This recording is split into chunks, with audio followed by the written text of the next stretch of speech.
Nothing like those ice drinks at Starbucks, really, to create controversy, right? We begin with the Fox News alert. Donald Trump set to take the stage any moment now at a rally in the key battleground state of Florida. So much attention on this state and whether or not he can win it. Welcome to the second hour of Happening Now, everybody. I'm Jenna Lee. And I'm Greg Jarrett in for John Scott. Well, Trump is expected to address that crowd in Tampa and set up his attacks on Hillary Clinton. The real estate mogul blasting his Democratic rival after a bombshell report from the Associated Press claiming that more than half the non-government officials she met with as Secretary of State were Clinton Foundation donors, and Trump arguing a special prosecutor should now be appointed to investigate the foundation.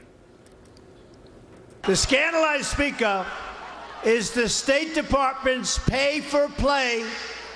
It's right now being looked at very seriously. Probably nothing will happen, even though it should happen, because she is being protected by our country like nothing ever before, and it's a disgrace. Trump's not the only one applying pressure. USA Today publishing an op-ed titled "Mothball the Clinton Foundation." It reads, quote, "The only way to eliminate the odor surrounding the foundation is to wind it down and put it in mothballs starting today and transfer its important charitable work to another large American charity, such as the Bill and Melinda Gates Foundation." In the meantime, the Clinton campaign is pushing back on the AP report, saying the data is flawed because it only includes private individuals, not government officials. Let's bring in Alexandra Acker-Lyons. She's former director of the Youth Engagement Fund at the Democracy Alliance and former National Youth Outreach Director for President John Kerry for president, I should say. And Lisa Booth joins us, founder of High Noon Strategy, contributor for the Washington Examiner. Good to see you both. Lisa. Hi, Greg. The editorial board at USA Today is certainly no fan of Donald Trump's. They call his campaign a farce, but they make a couple of points. They say, first of all, Hillary Clinton's already distrusted by a vast majority of Americans. And second of all, they say if she doesn't shut this thing down, she opens herself up to the same kind of pay-to-play charges she was subjected to as Secretary of State. Valid point? Well, she should shut it down, but it's too little too late. There's a reason why the FBI reportedly recommended to the Justice Department to investigate the Clinton Foundation for public corruption, because if you look at the intersection between the State Department and the Clinton Foundation, it sure looks like corruption.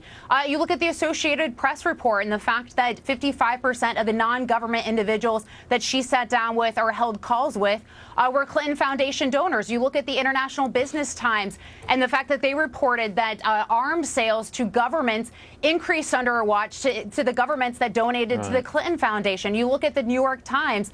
They ran a story about her approval of the sale of Uranium 1, which gave Russia 20% of U.S. uranium while she was Secretary of State, and there was donors behind that. Yeah, that arguably could cross the line from access to conferring a benefit by virtue of your office in exchange for money. Alexandra, the Clintons are now promising to shut it down, any acceptance of foreign money, if she's elected president, to avoid what they said is the appearance of impropriety.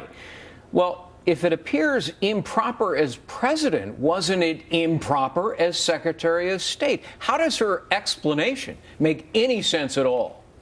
No, look, this is nothing but some trumped-up charges, pun intended, and a partisan attack on a charity that's helped millions of people. Then why are they shutting it down?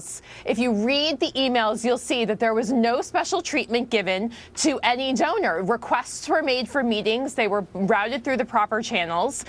There was no favoritism shown to donors. Then why shut down foreign money after the election if she wins? Obviously, she's afraid of the appearance. She's afraid that Republicans will come attacking her, as they do time and time again. No matter what she does, Republicans are going to attack her. So they're taking every effort to be even more transparent. It's not Republicans. This is the New York Times. This is USA Today. Huffington Post is calling her to shut it down. Has come out and told Hillary Clinton she needs to shut it down. So it's not just Republicans. It's USA Today, other editorials, even a former Democratic governor. But Lisa, let me go to you on this. Trump's condemnation of Hillary Clinton and the foundation he seems to overlook the fact that, according to a financial disclosure form, he gave $100,000 to the Clinton Foundation when she was Secretary of State. Later, he said it was $250,000. How can Donald Trump, Lisa, credibly claim it was all wrong and corrupt if he was actively participating? Well, I think that the individuals who have reported on this have focused on the foreign governments and the 40% of the top donors who came from foreign countries. Not just foreign money, and he contributed money. No, because Greg, the problem here is the fact that Hillary Clinton was the nation's top diplomat, taking money at the Clinton Foundation from foreign governments. And you look at all these reports, as I had laid out earlier in the segment, all these different reports of what certainly appears like some sort of pay-to-play scenario. And then you couple that also, Greg, with the fact, you couple that also with the fact that she intentionally set up a private server, that she tried to delete emails so forensics couldn't recover it. The fact that she didn't disclose these donors in the first place. And it certainly looks like there's something that she is hiding here. All right. Greg, last question, Alexandra. No, let me get my question in, Alexandra. Trump excoriates Hillary Clinton for a lack of transparency. Well, he won't release his own tax returns. Blatant hypocrisy. Exactly. Yes, he's the hypocrite in chief. We don't know what Trump's ties are to countries like China that he criticizes publicly, but without releasing his tax returns, we don't know what this huge web and network of financial dealings are. There's no shortage of hypocrisy among politicians and political wannabes. But he wasn't the nation's top diplomat. All right, Alexandra and Lisa, thank you both for being with us. Thank you. Thanks, Greg.